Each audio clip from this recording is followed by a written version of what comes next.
15 రోజుల విదేశీ పర్యటన ద్వారా రాష్ట్రానికి 31,500 కోట్ల రూపాయల పెట్టుబడులు సాధించామని తెలంగాణ సీఎం రేవంత్ రెడ్డి తెలిపారు. హైదరాబాద్ లో కాగ్నిజెంట్ సంస్థ కొత్త క్యాంపస్ ను మంత్రి శ్రీధర్ బాబుతో కలిసి సీఎం ప్రారంభించారు. హైదరాబాద్ రెండో రింగ్ రోడ్ ప్రాంతాల్లో మ్యానుఫ్యాక్చరింగ్ హబ్ ఏర్పాటు చేస్తామని సీఎం తెలిపారు. రీజనల్ రింగ్ రోడ్ ద్వారా సెమీ అర్బన్ ప్రాంతం అభివృద్ధి చెందుతుందన్నారు. పెట్టుబడిదారులకు ప్రభుత్వం అన్ని విధాలుగా ఉంటుందని సీఎం హామీ ఇచ్చారు.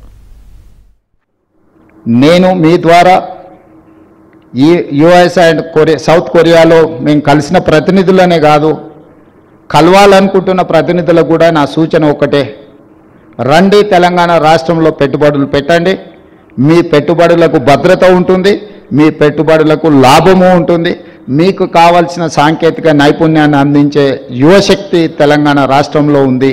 తెలంగాణ రాష్ట్రాన్ని సాధించిన యువశక్తి తెలంగాణ నిర్మాణంలో ముందుకు వస్తారు. ఎవరు వచ్చినా ఈ రాష్ట్రంలో పెట్టుబడులు పెట్టే వాళ్లకు రక్షణ ఉంటుంది. తెలంగాణ రాష్ట్ర ముఖ్యమంత్రిగా నేను స్పష్టంగా పెట్టుబడిదారులకు నేను హామీ ఇస్తున్నా. ఎవరు ఎలాంటి భేషజాలకు లోను కావాల్సిన అవసరం లేదు, ఎవరు ఆందోళన చెందాల్సిన అవసరం లేదు. అక్రాస్ ద టేబుల్ మీకేం పర్మిషన్స్ కావాలన్నా, మీకు ఎలాంటి వసతులు కావాలన్నా తెలంగాణ రాష్ట్ర ప్రభుత్వం